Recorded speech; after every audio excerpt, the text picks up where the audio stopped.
trying to make sure that we're ready to start here. We will be taping this for later consumption.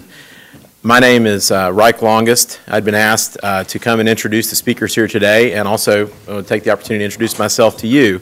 I am the director of the Environmental Law and Policy Clinic here at Duke, started here in July of this year, and I've really enjoyed getting to know some of you, and I'm looking forward to getting to know all of you better as the years go by. The Environmental Law and Policy Clinic is now currently accepting enrollment, so if any of you are interested, want to talk to me afterwards, please feel free to stop by. And today we have two wonderful speakers to talk about climate change, one of the greatest environmental challenges that the law has ever faced, if not the. The first speaker we will have today is Professor Jonathan Wiener, that I'm sure many of you know. Professor Wiener has shown such a dedication to public service throughout his career. He served in both the judicial and executive branches of government. He participated in the Rio Earth Summit in 1992. He's been a frequent writer and scholar on the topic of climate change and regulation, just recently publishing in the University of Pennsylvania Law Review an article entitled "Think Globally, Act Globally, the Limits of Local Climate Policies." This is not a new interest of his. He's been working on issues related to climate change and ecological services for nearly 20 years. We also have here a Duke alum, law school alum from 1997. Tim Profeta will be speaking next. He is currently the director of the Nicholas Institute. And in the Nicholas Institute capacity, he's been working very hard in Washington, D.C., in the Northeast, all around the country, and even internationally, promoting the reasonable regulation of climate change and looking for real-world solutions to the problems that we all face. I know that you will join me in welcoming them. First, we're going to hear from Jonathan Wiener. Professor Wiener.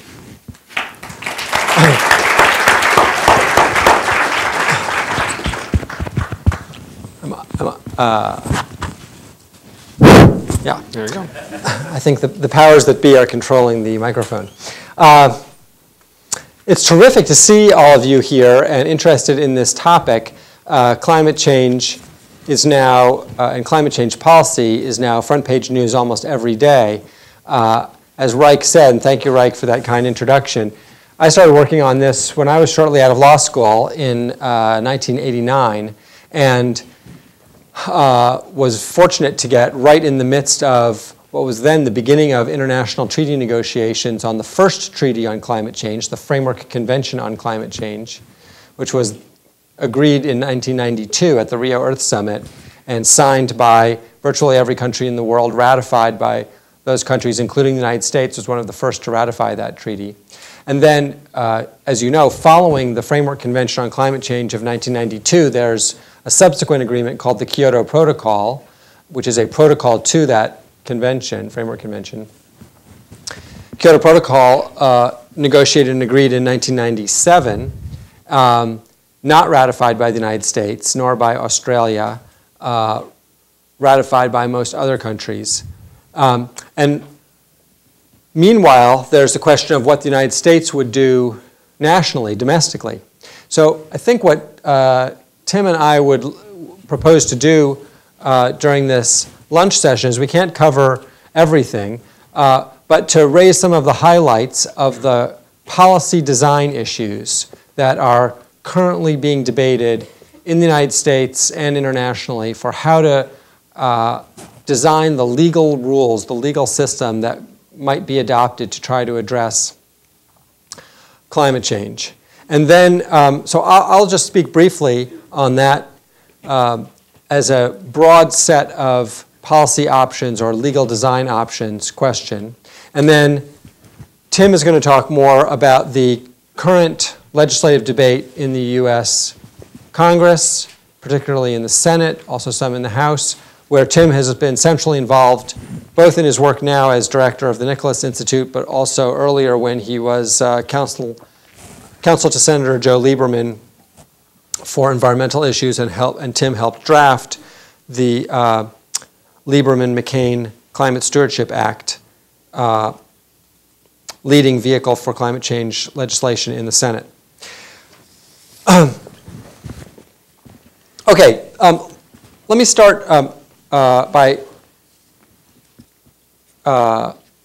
talking about the buzzword that's used for the kind of climate policy that's being discussed almost everywhere now, which is cap and trade. And you've probably heard of cap and trade. You may have discussed cap and trade in some detail in classes or in other fora. But let me just talk a little bit about what a cap and trade regime involves. So the idea is that there's some current level of pollution, and that for social net benefits, the government would like to reduce that total level of pollution. And it has a variety of different ways of doing so, a variety of different policy instruments that it can deploy. And what the cap and trade system does is essentially the following. It sets a cap. I don't know if you can read my handwriting in the back. No? Yes? Some no? It sets a cap. Maybe I'll write these in larger letters. In caps. In caps, exactly. It sets a cap. So this cap is a limit on the aggregate amount of pollution from all sources. And it would typically be a limit on emissions, and often it would be a limit on emissions in each year, or it might be a limit on emissions over a certain number of years, or the average emissions per year over a certain number of years. So that's the cap. Then it would subdivide that cap into amounts issued or assigned or sold to individual emitters. So this subdivision of the cap is what's known as allocation.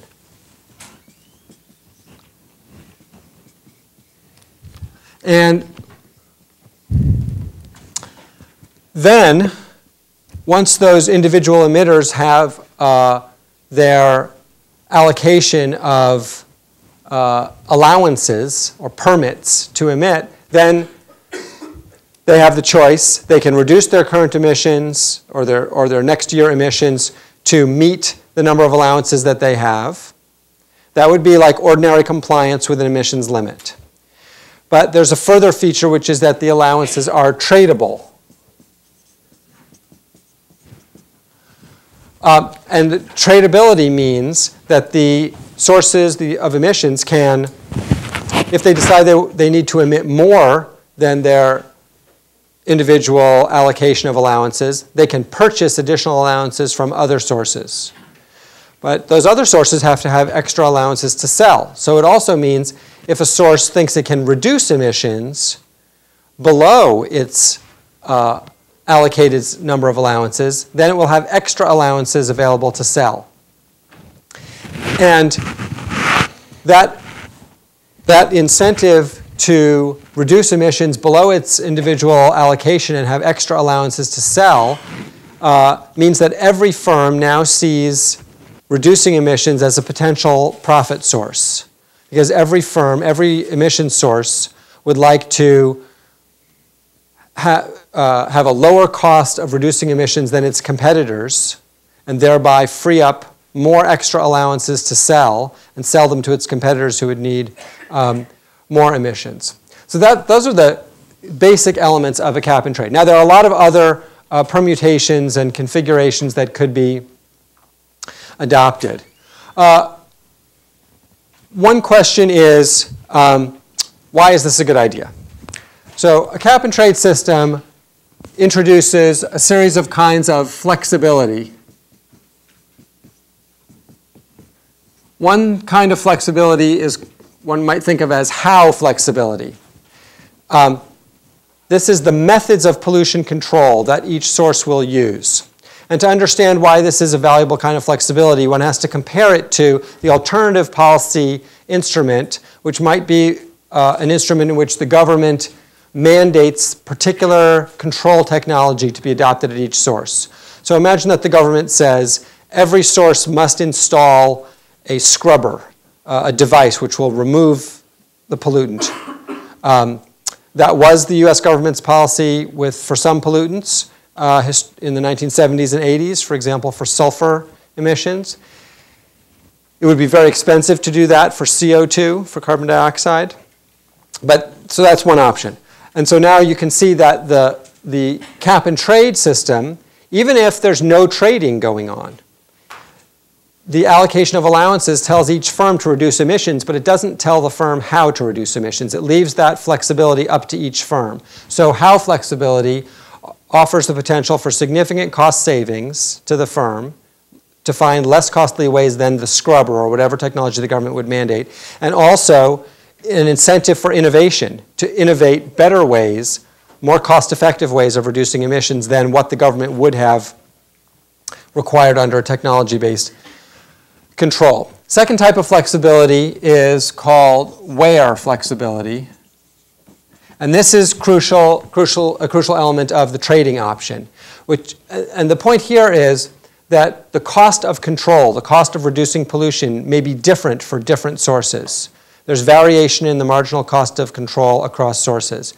If there is, let's put it this way, if there is variation in the cost of control across sources, then the where flexibility, the flexibility in where emissions control will occur through a trading system, can be very attractive, very valuable. So imagine, for example, that there are many firms and there's a cap imposed which requires a 50% reduction in total emissions, just in a hypothetical system. That's allocated to individual firms as allowances or permits, and then they're enabled to trade. For some of those firms, let's say the cost of reducing emissions is $100 per ton of emissions. But for other firms, they have different technology, different process systems, different fuels that they could switch to. Their cost of control is much less, say only $10 per ton of emissions. So under the trading system, the firm with the high cost control will buy extra allowances, which means that and it will buy them from the firm with low cost of control, which is selling extra allowances by reducing its pollution even more. The total aggregate cap is still satisfied, but the location of where the emissions controls occur is changed by this where flexibility to trade. So that's attractive where there's variation in the cost of control. The total cost then can decline substantially. In actual practice, the United States, in trying to reduce emissions of sulfur and reduce acid rain, had a technology-based control approach in the 1970s and 80s, in which it mandated scrubbers. And then in the 1990 Clean Air Act, the U.S. Congress enacted a new program of a cap-and-trade system for SO2, sulfur dioxide emissions. And that cap-and-trade system stimulated, by offering both how and where flexibility, stimulated substantial innovation and also flexibility in the types of controls to be used and flexibility across locations, reducing the overall cost of the program, different estimates in different studies, but roughly 50%, maybe 30 to 70% would be the range of lower cost estimates. So those are big programs with big national costs. We're talking in the multi-billions of dollars of savings. That also means that the lower cost pollution control, the lower social cost of pollution control, makes it more attractive to the Congress to adopt these cap and trade regimes than it was to adopt the more costly policy instrument. So you can think of this as an innovation in a legal instrument. This cap and trade idea is invented by someone who said, gee, I think we can figure out a new legal rule that will enable us to control pollution at less cost, and was highly successful in the SO2 program. And the last type of flexibility is when flexibility. You could allow this trading to occur over time. For example, allow a firm to say, well, we're going to control our pollution this year more than required. So we'll have some extra allowances. We would like to save those allowances for a future year in which our allocation might be even lower than it is today, and we'll use those allowances to emit a little bit more than our future allocation in the future year. That's called banking. And some allowance trading systems, some cap and trade systems authorize banking. The reverse is also possible, borrowing. That would be a firm saying, we need to emit a little bit more this year, so we want to trade with ourselves in the future, not by saving allowances for the future, but by borrowing against our future allocation. That is, we will emit more today, and we thereby give up some of our future allocation of allowances in a future year. That poses the prospect of the firm emitting more today and then not performing, not complying in the future. So that may raise a concern about whether the firm's promise to repay its borrowing, to repay the debt, will be effectuated. But those are two kinds of flexibility, of when flexibility, timing flexibility, intertemporal trades, banking and borrowing. So let me say one other point and then let Tim talk about the current legislation, which is what's the difference between a cap-and-trade system and a tax? Because we could, for example, and you probably heard about discussion, we could have a carbon tax. A tax would offer very similar how and where flexibility, and maybe there might be a way to use tax credits to allow when flexibility. From an economic point of view, in principle, a tax and a cap-and-trade system can achieve the same result. So if you take a simple graph, this is the quantity of pollution control here, not of pollution, but of pollution control. And this is price or value here. And let's say that we knew the marginal cost curve for the firm, that as it controls more and more pollution, the cost goes up to control the next unit of pollution. Well, and let's say that we thought the social benefits of controlling pollution were shown by this curve, this marginal benefits curve, which says the first units of pollution we control are really valuable, but as we squeeze more and more pollution out of the system, that next unit of pollution is not as valuable to health and public welfare and environmental protection to get that last unit of.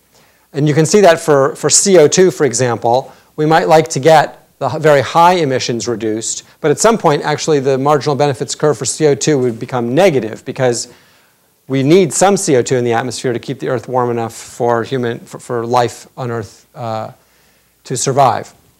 Okay, but let's say that this is the curve, the picture we were looking at. So the optimal amount of pollution control would be where marginal cost and marginal benefit are equal. Let's just take that as a proposition for now. That needs justified. The point I want to make is a tax and a cap-and-trade system can achieve the same thing. In principle, we could set the tax at this price, call it P star. And if we knew the marginal cost curve, we knew what firms' costs really were, then we would know that they would then emit Q star. Alternatively, if we set a cap at Q star, this would be the cap that then is subdivided among firms and we let them trade, then they would trade at this price. The market price for an allowance would be P star, the same as the tax that we would have imposed. But tax and trade can be different. One point is, how do we know this marginal cost curve? We might be uncertain about the marginal cost curve. So if we're uncertain about what firms' true costs really are, then tax and trading can diverge. And here's the way this becomes a crucial debate in the current system. What if we impose a quantity, in the current legislative debate, what if we impose a quantity constraint like a cap-and-trade system, and it turns out that the costs are actually much higher, that the marginal cost curve is really much higher? Then the price of allowances is going to be much higher. And so there's concern about cost escalation and therefore the introduction of cost containment features in legislation for a cap-and-trade system. For example, a safety valve. I'll let Tim talk about what a safety valve is and what alternatives to a safety valve might be. On the other hand, what if we impose a tax at this price and it turns out that the cost is much higher? The same mistake, the same uncertainty mistake, that the true cost to firms is much higher. Well, then they're going to control emissions much less. So we won't have cost escalation under the tax. The cost will be the same, but we'll have emissions escalation. So the choice between tax and a trading system on this criterion of how they perform under uncertainty, where we might be wrong about what the real costs are, is a choice about, are you more worried, is society more worried about the costs getting out of control under a cap and trade system, or about the emissions getting out of control under a tax system? That's one key difference. A second key difference is, do they raise revenue? So a tax raises revenue. Economists like that because the revenue can be used to offset other taxes that are burdensome on the economy. Like we could impose a tax on pollution and replace that with, and use those revenues to reduce taxes on capital and labor. We'd pay lower income taxes. Businesses would have more to invest. A cap and trade system might not raise revenue if the allowances are all issued for free. On the other hand, the cap and trade system could auction the allowances, in which case it also raises revenue. So that's the second point, is revenue raising. A third point in which they diverge is the question of, can you get different countries to participate? Now, we've been talking about cap and trade versus tax as if it were within a country where the legislature could just pass a law and all polluters have to comply. But that's the rule for majority democracy. But in the international setting, the voting rule is consent. No country is bound by a treaty unless it consents to the treaty. So imagine saying, well, we're going to impose a global carbon tax. Would China sign up to that? Would India? Would even the United States? It seems hard to imagine that they would, and it seems hard to do, and a lot of my work has been on how could you encourage international participation in such a regime. It depends on the type of policy instrument that you use. There might be a better way to encourage international participation by using a cap and trade system in which the allocation of allowances provides some extra, what I've called headroom allowances, to rapidly developing poorer countries like China, India, Indonesia, Brazil. And that extra allocation of allowances would be valuable to them because they can sell that back to the wealthier countries who would need to buy more allowances. And that's a way of building in the side payment into the cap and trade system. And that is, in effect, how Russia was attracted to participate in the Kyoto Protocol. So those are some of the key larger design features. Let me add one last point, and that's hotspots. One potential problem with the cap and trade program is that the benefits, the damages, might vary across locations. I said an attractive feature of where flexibility was that the costs across firms might vary. But what if the damages vary across sources or locations, so that if one firm buys up a lot of allowances, then it's emitting more, and other firms are selling allowances, they're emitting less, but this firm that's emitting more is putting a special burden on a particularly vulnerable location, like sulfur that goes into a freshwater ecosystem. So that's a potential problem with the where flexibility for some pollutants. A key point here is it depends on the features of the pollutant, whether the pollutant emissions have local impacts. So for greenhouse gases, like carbon dioxide, at the concentrations we're talking about, they essentially have no local impacts. So that problem of hotspots is not a serious problem for climate change policy. And so in that sense, cap and trade is even more attractive for climate change policy than it was for acid rain, than it was for other regional and local pollutant problems. Okay, Tim. Let me pull the audiences for a second. I know we're going to start losing people close to the top of the hour. Would you rather me go 10 minutes and then I want to get some engagement and light and some questions. Is that preferable for everybody? Okay. Let me sort of start from the beginning here. That was actually not only a wonderful recitation of the basics of how a cap and trade system would work, but actually part of the exact presentation was formative in my mind about how to do a cap and trade program, because I actually had the privilege of being Jonathan's research assistant and working with him on these issues in the 90s. So when I arrived in the Senate to work on cap and trade for greenhouse gases, I've been empowered with all this knowledge. So it's actually symbolically a great jumping off point to talk about myself and the work we're doing on the bills in the U.S. Senate and the House. Reich asked me to give a very brief overview of how the heck I got to be where I am doing what I'm doing. I'm just going to take a second on that.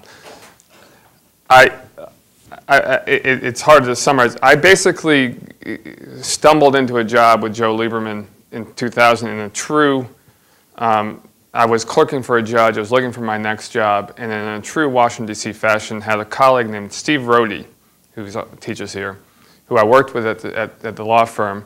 And Steve knew the guy who ran policy for Joe Lieberman and actually applied for the job on my behalf. Sent me an email that said, "You just applied for a job with Joe Lieberman. I assume you should probably look him up on the web." I looked him up. I got more excited, and ended up stumbling this job with Joe Lieberman in April of 2000 when none of you knew him. No one. By the time I arrived, my clerkship ended in August 2000. He was off on the vice presidential campaign trail, and it sort of just cascaded from there. So it is a little bit of, in Washington, D.C. in particular, but anywhere in your career, do as good of a job with everybody you can, because you never know who that guy is going to be that gives you the contact to have a really interesting job. And so I was privileged to work for Lieberman for 5 years to take a glimmer in the eye on climate change legislation all the way to where it was when I left and where it is now. And and then I came down here to launch the Nicholas Institute, which was too unique an opportunity to turn that one down as well. I just talk very briefly about the climate legislation. As I said, I told this to John in this class last night. I'll just say it again. The way I like to frame what's going on in climate change legislation is I could tell you it was moving every day. And I could tell you that it was frozen until 2009, and I'd be right in both sentences. Because the states are acting, new states acting every day. I could get a litany of what's going on in the states. The federal Congress is working very hard at producing legislation. And in fact, our engagement in internationally has changed, and we're much more actively engaged even in the swan song of the Bush administration. At the same time, not one mandatory program has come online in a state until 2009. There's, I would say, a very low likelihood chance that we're going to pass a bill this Congress, but it will probably be passed in 2009 under the new president. And any serious negotiating on the international front has to wait until the new president, because no one's going to make a deal with the Bush administration now when there's a completely different person and mindset coming in, and no one's going to make a deal on the international accords in India and China until they know what the U.S. is going to do. So there's a lot of activity, there's a lot, I would call it all very preparatory activity for this magic year of 2009 on my calendar, which is circled in red, where all these opportunities sort of come to maturity. But that's, excuse me, that's how I would describe where we are. I'll focus, though, on the piece of legislation that I'm not exclusively, but most involved with right now, which is the Lieberman-Warner bill that's being proposed by Joe Lieberman and John Warner of Virginia in the U.S. Senate. It's under consideration by the Senate's Environment Committee now, and Harry Reid, the majority leader, said he'll put it on the floor of the Senate if it passes through. We're also engaged with Jeff Bingaman, who's writing one of the chair of the Energy Committee, with the House, John Dingell and Rick Boucher in the House, who are trying to legislate. Happy to talk about their proposals in the Q&A. But I thought I'd do is I sort of try to talk about the Lieberman-Warner bill, how it's approaching it, how it's implementing what we see here, and maybe a little bit what I see for its prospects. The Lieberman-Warner bill does what Jonathan described here. It creates a cap and trade on greenhouse gases in the United States. And it does it in what I would call a hybrid way in terms of where does it regulate. It's the same thing we struggled with in 2002 when we were writing the Lieberman-McCain bill. It's very easy to figure out how one more step back. 80% of the emissions in the United States, 80% of our load, and 80%, and we're 25% of the world's emissions, so that's 20% of the world's emission of CO2 comes from 3 sectors of the U.S. economy, from our major manufacturing, from our utilities, and from our transportation sector. The first 2 are really easy to figure out how you regulate it, because there's a big smokestack. The CO2 is going up the smokestack, and we can talk about, I'm going to present this and I come back in Q&A to other questions about these choices. But the first 2 sectors, there's a big smokestack. There's already installed in most of the smokestacks an emissions monitoring system. You know how much CO2 is going up them, and the utilities already know they are required to monitor it. And you could create a cap and trade for those utilities in the way that Jonathan has described. The transportation sector, however, is really hard. You don't really want to have every ma and pa having to trade CO2 credits for that to drive their car to the Walmart. But that's 33% of our emissions in the country, and it actually is the hardest one to control. It's the one that's most out of control in terms of the sectors. And so there we went, the Lieberman-McCain bill and Lieberman go upstream, and what you do is you regulate the amount of CO2 that's embedded in the fossil fuel, the gasoline that's being sold to that transportation sector, and make the oil and gas refiner responsible. And so Exxon or Suncor, whomever, has to have enough credits to cover their emissions. And then we allow it to be tradable, completely flexible across these sectors, allow the trading to go back and forth across. That was the bit proposal we put forward after a year and a half from Lieberman-McCain in 2003. We got 44 votes for it in 2003. It got 38 votes in 2005, mostly because they put in some stuff for nuclear that sent some of the Democrats screaming. But in 2005, significantly, there was also a sense of the Senate resolution that went through that got 53 votes, a majority of the Senate, for a mandatory cap and trade system. So everybody's been trying to work since then, how do we get that majority that was represented to vote for an actual concrete proposal? And that's kind of where we get to the Lieberman-Warner bill. In this Congress, there's been a sea change. I'd like to say that back in 2001 when I started this, you couldn't talk to people about global warming. People have heard my anecdote, I'll say it anyway. I actually tried to talk to Chief Counsel Environment Committee about cap and trade program for greenhouse gases in 2000. She turned her hand over her ears and ran in mock horror. Not because she was really terrified, but because she was trying to show me how much of a political third rail she thought this was to her boss. And her boss, who's now successor in New Hampshire, is supporting the bill. So you can tell, even that political constellation, you can see how much has changed.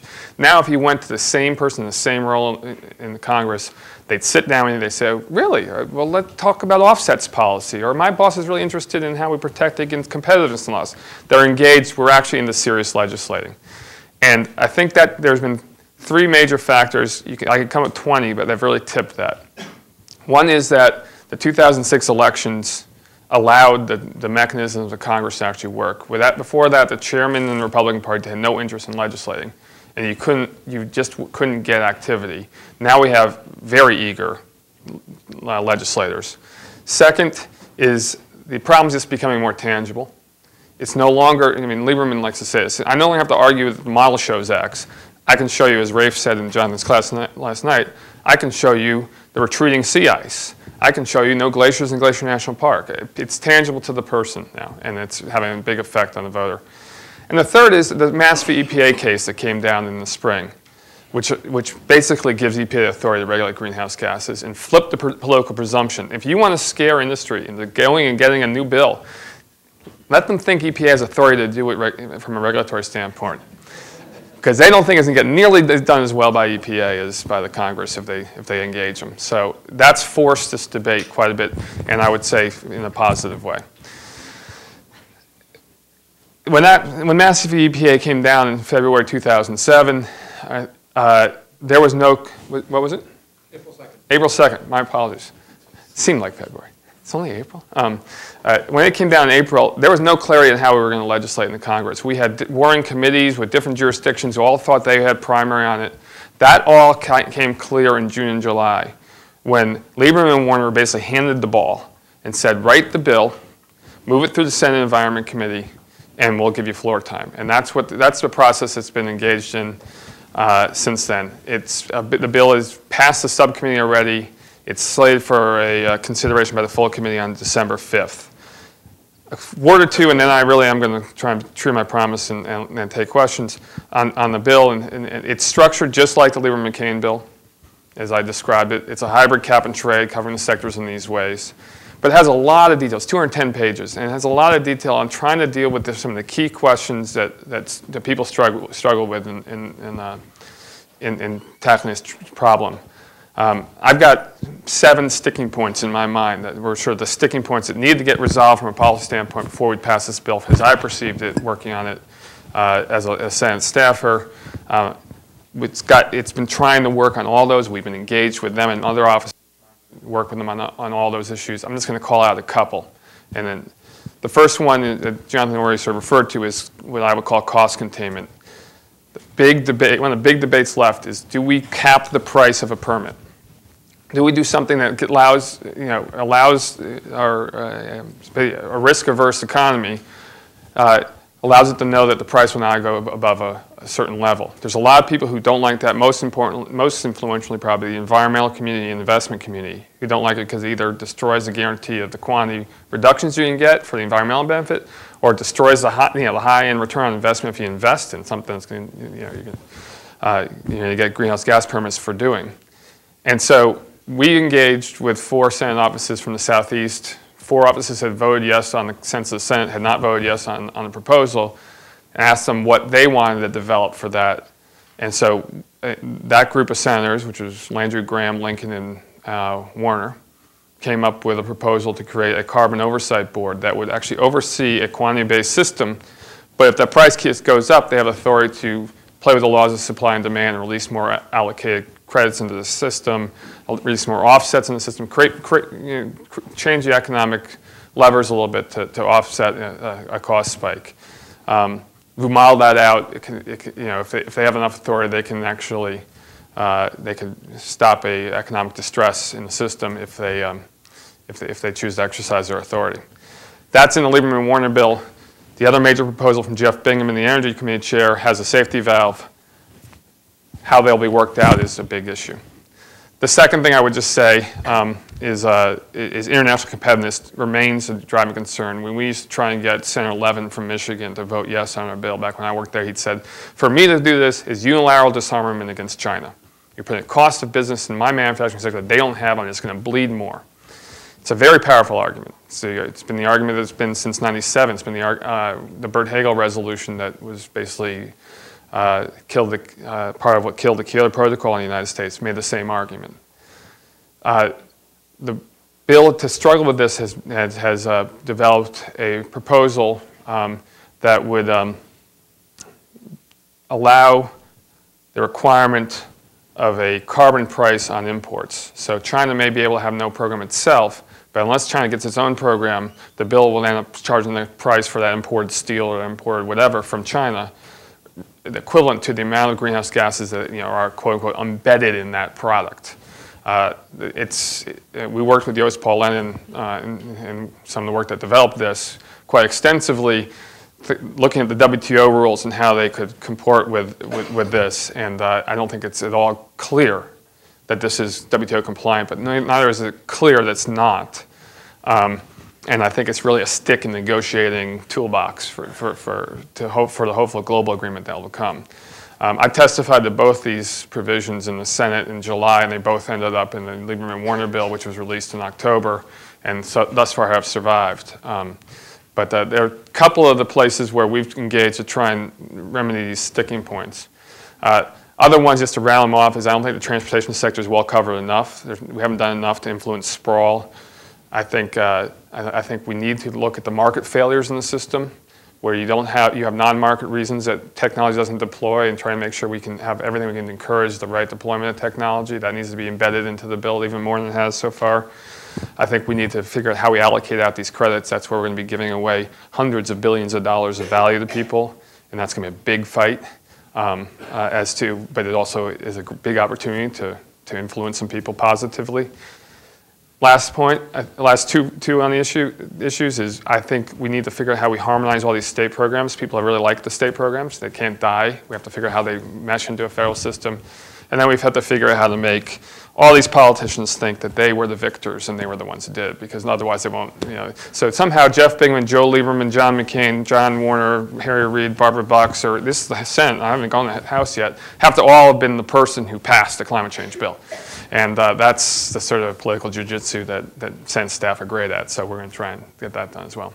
So with that, as pithy as I could make it, I apologize, but let me open the floor for questions. You have the transportation sector being regulated by the cap and trade program. It's judged on the carbon content of their fuel, of the refineries. But the mixing of low carbon fuels happens downstream, and carbon sequestration happens upstream. How do they incorporate emissions reductions, or do they just trade permits and don't even worry about it? It's not so far upstream. It captures the low carbon fuel. The point of regulation is at the point that the seller of the petroleum product, whether it's low carbon or not, sells it. So there is an incentive for low carbon. When you say carbon sequestration, do you mean geologic sequestration? Like oil exploration, injecting carbon down. Right. Well, that wouldn't be influenced directly by the regulation of the oil company. The oil company would be influenced to inject more CO2 down under the earth because they're helping some other emitter of CO2 store that CO2 and not have to pay the allowance price. And so the market will signal to them that and actually, as soon as we put this on, we will exhaust our ability to enhance oil recovery with CO2 injection like that. And then we're going to have to figure out how to make it economic to store it in geologic repositories that have no oil in them. But the low carbon fuel signal is there. This geological sequestration signal is there because others will come to this sector and ask for it. The signals that aren't there are the vehicle efficiency signal is not thought to be that strong on American consumers, just from a price signal on gas, particularly at the level we're talking about here. And the local decision making that goes into our land use planning is really not well connected with it. And so what we're trying to think about is how do we, there's a really hackneyed expression, the three-legged stool of transportation policy on this. You've got to hit all three, low carbon fuel, efficiency, and sprawl. And we're trying to figure out how to handle those other two really well. U.S. Climate Action Partnership, which we work with this coalition of NGOs and corporations are working on this, that's when our primary focus is. We're helping them in analytics for is how do you get the other two legs of the stool. There are certain greenhouse gases like methane that on a per unit basis have greater warming potential than CO2. Does the the Lieberman-Warner bill as it stands intend to cover those as well? Yes. Every bill, every economy-wide bill that's been proposed covers the whole Kyoto basket of gases, which is CO2, methane, N2O, and the manufactured gases. And there's no, I think Jonathan's been one of the people I know who's made that argument as strongly as possibly can. I think the argument's won. I don't think anybody wants to only go CO2 at this point. Yeah, that's a very good point. And historically, 20 years ago, when the negotiations on international climate change treaties started, they were not about methane or other greenhouse gases, and they were not about cap and trade. They were about limits on CO2 from the energy sector only, and through technology-based or fixed limits on emissions.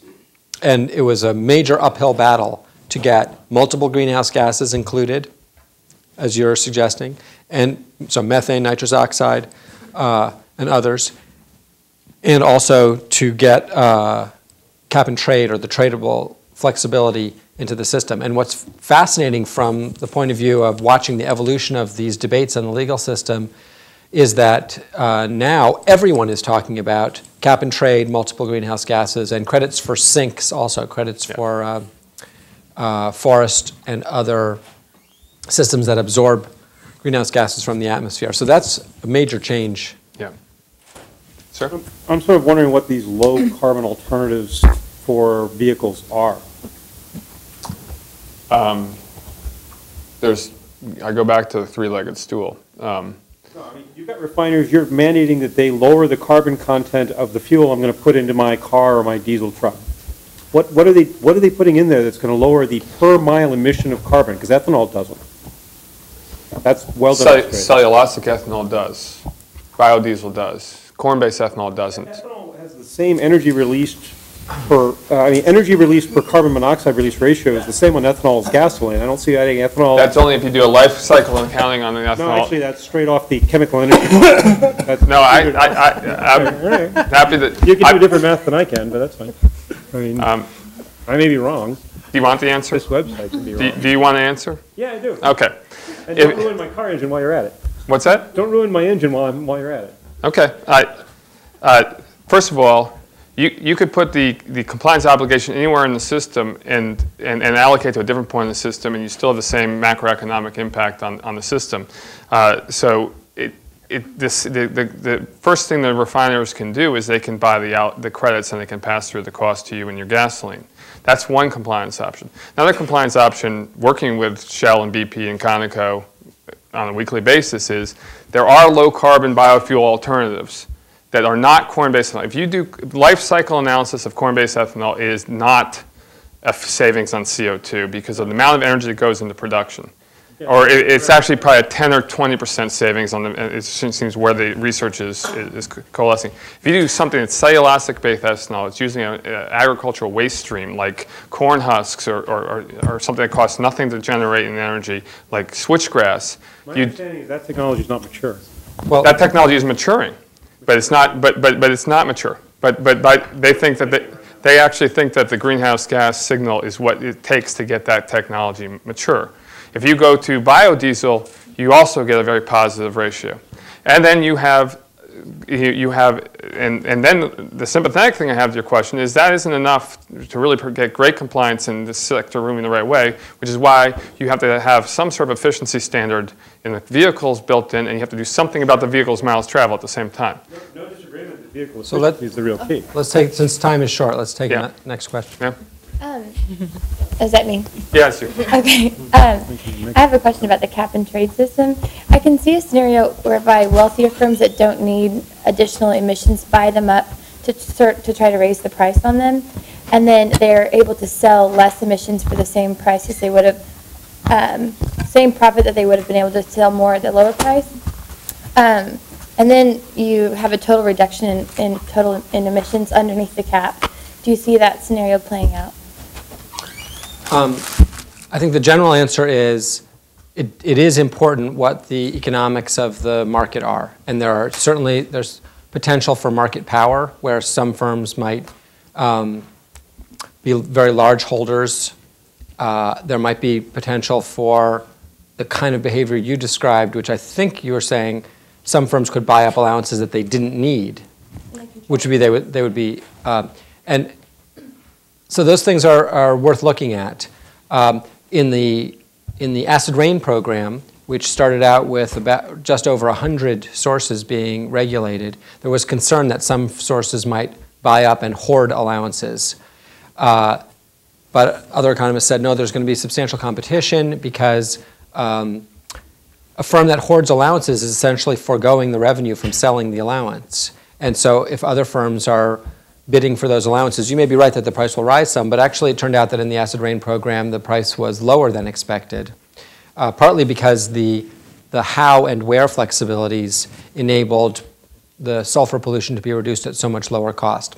In a carbon market, there would be so many sources, much more than, thousands and thousands of sources. Do you know how many sources are in the three sectors that you described? It's about 9,000 sources. 9,000. So the risks of concentrated power, of oligopoly or monopoly power, are much, much lower in a much thicker market like that. The one issue that I'm taking is that right now there's a debate as to whether open it to traders who are not emitters, and there's a lot of interest on Wall Street in becoming as having a secondary market in greenhouse gases, where you do have that risk. And I think one of the reasons that we're working really hard with J.P. Morgan, Morgan Stanley, and NYMEX right now is to figure out how they can play without that sort of John Dingell concern that Enron will take over the carbon market. And so that's a good point. In the current sulfur dioxide market in the United States, you could buy an allowance, or an environmental group, or a philanthropic foundation could buy allowances and retire them. So a cap and trade system also offers a way for the Nature Conservancy or Duke Law School or whoever to buy allowances, or Duke Environmental Law Society to buy allowances and retire them, which was not available under the traditional regulatory systems. Let's take this question here.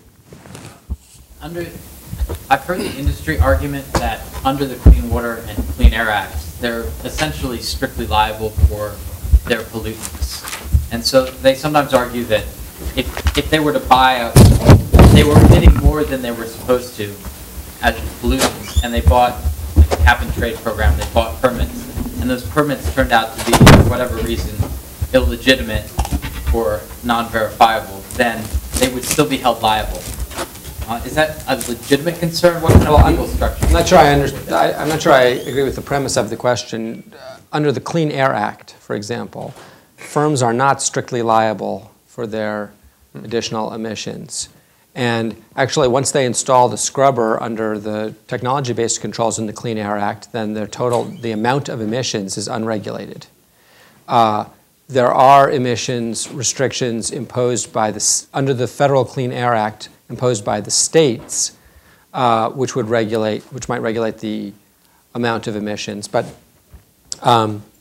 it wouldn't be in the sense of strict liability. Now, there would be certain penalties for excess emissions.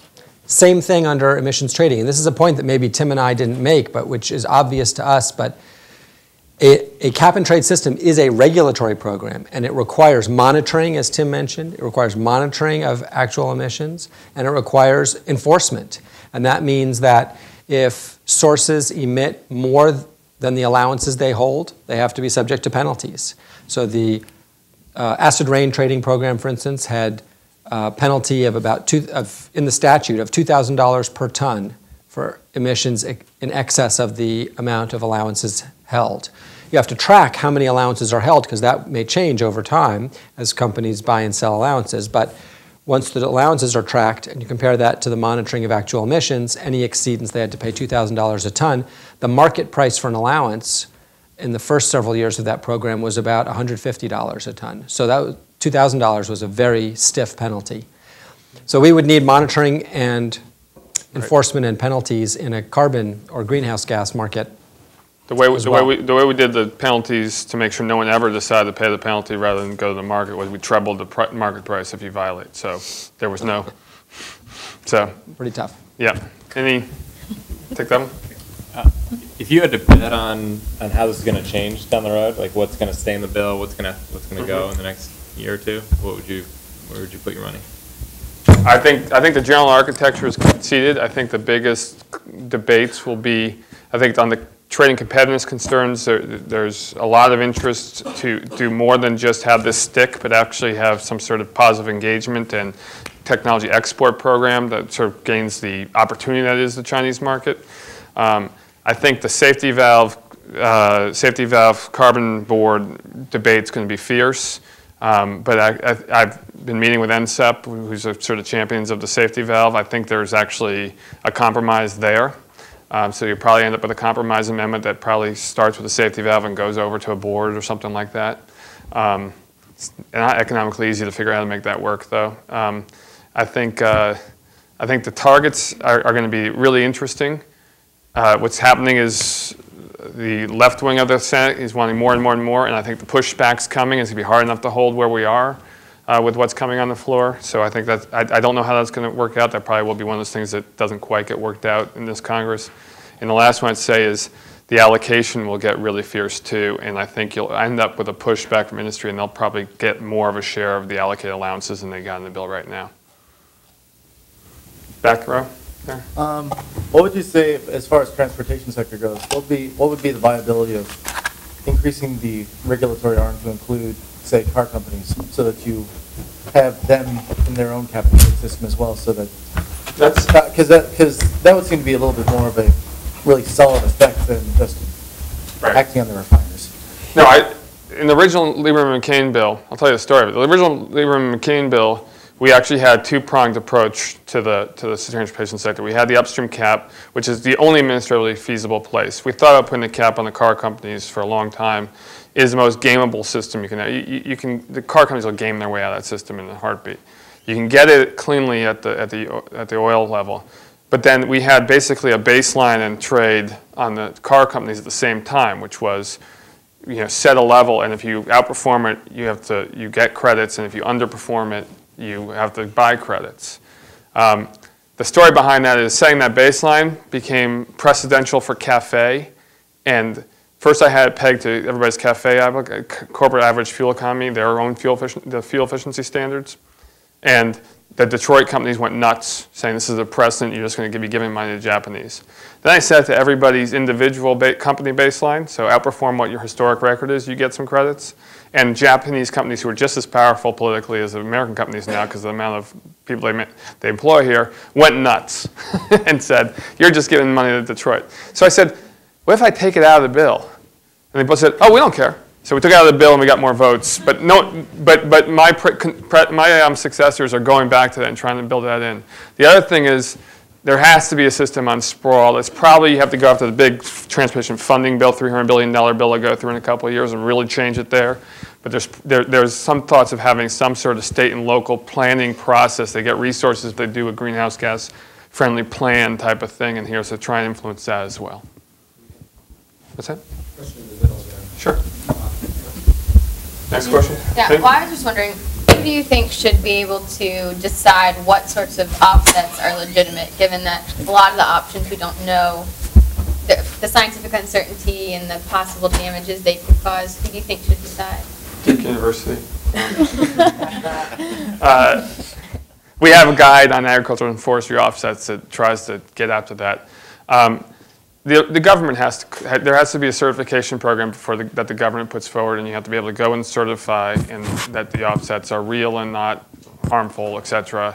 And then you get certified, and then you can trade the offsets. In the bill right now, it's US EPA with USDA helping, but it's a very important issue. You don't want to trade things that are just would have happened anyway, or are just creating additional emissions somewhere else in the country, or that are going to destroy the ecosystem of the monoculture. You don't really want to create those, but you can control for that and how you set the standards.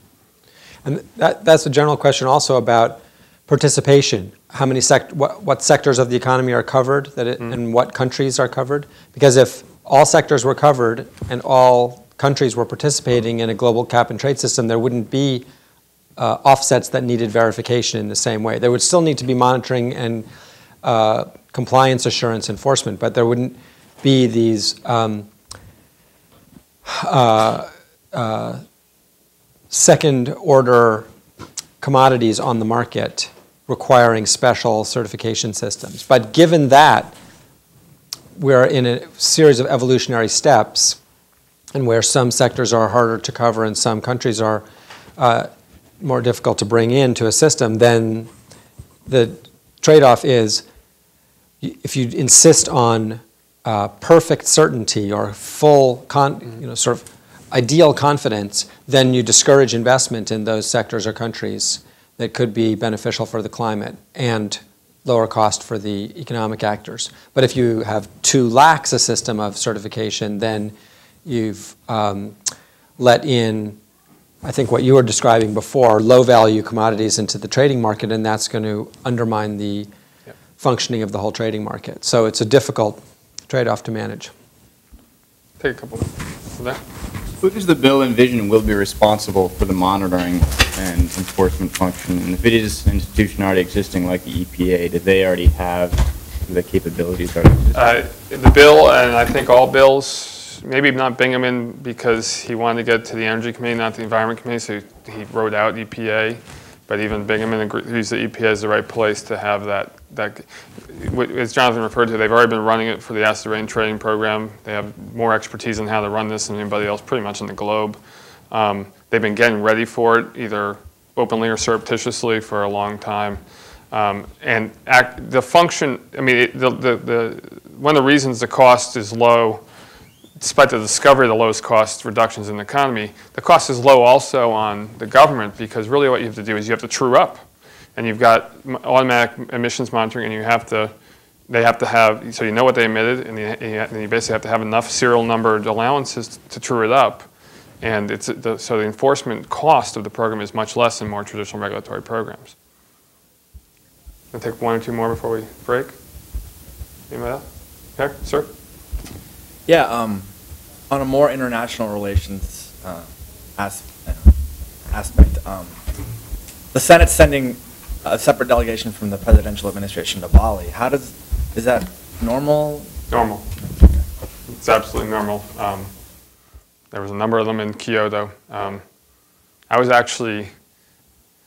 in Bonn in '01 when they made the deal on Kyoto. They call it COP6 Biz, and no one thought anything was going to be done. So we actually sent no members, and the congressional delegation was myself and Chuck Hagel's staffer.